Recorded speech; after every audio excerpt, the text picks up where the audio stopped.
Summer is here. The market is shifting. And if you're thinking about buying, selling, downsizing, right sizing, whatever sizing, or figuring out what happens to the house during the divorce process, what I'm about to share could save you from many costly mistakes. So let's get frank about it. I'm Frank McManus with Coldwell Banker, and for nearly 20 years, I've helped people through some of the biggest transitions in their lives.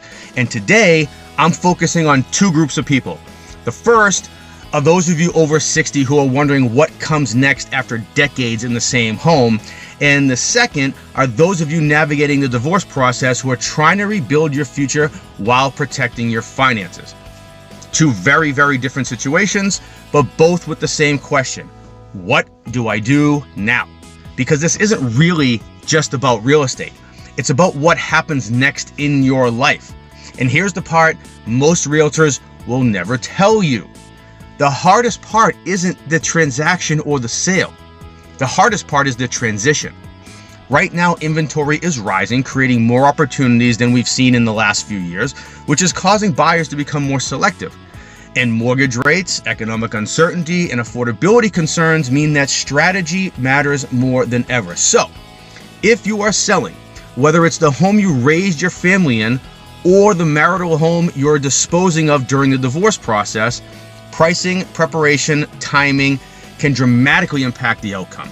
And if you're buying to begin your next chapter, more choices are available, but only if you understand what you can truly afford.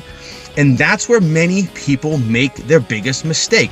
You start with the house when you should be starting with the numbers. Now, if you're over 60, you need to understand the amount of equity you have and how to best utilize it. You'll also need to understand your tax implications and whether staying, downsizing, right sizing, moving, whatever it is, best supports your future lifestyle. Now, if you're going through a divorce, you need to know what you can qualify for on your own, not what you qualified for as a couple. And that difference can completely change your game plan. And here's something even more important. Not every realtor is equipped for these conversations. If you're 60 or over, you need someone who understands the emotional weight of leaving a home filled with decades of memories. If you're divorcing, you need someone who can remain neutral, who can work with the attorneys and the financial professionals and protect your equity and help both parties move forward with dignity.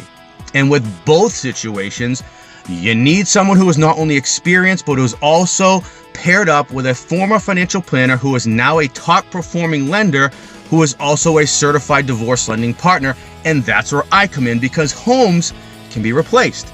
Money can be rebuilt, but peace of mind is priceless in these situations. So whether you're preparing to sell after decades in your home, you're considering downsizing, or you're trying to determine what happens to the house during divorce, you don't have to figure this out by yourself. Now, for the sake of privacy, go ahead and DM or email me at frank.mcmanus@cbrealty.com and tell me where you are in your journey, as well as when you're ready for an honest conversation with no pressure and no sales pitch, just trusted advice from two people who have been there. Now, I hope this helps, and if it resonated with you or you know someone in either of these situations, save and share this video with them. And for over 400 more videos like this, please go ahead and like, subscribe, follow, share any of my social media pages. I thank you so much for watching, and until next time.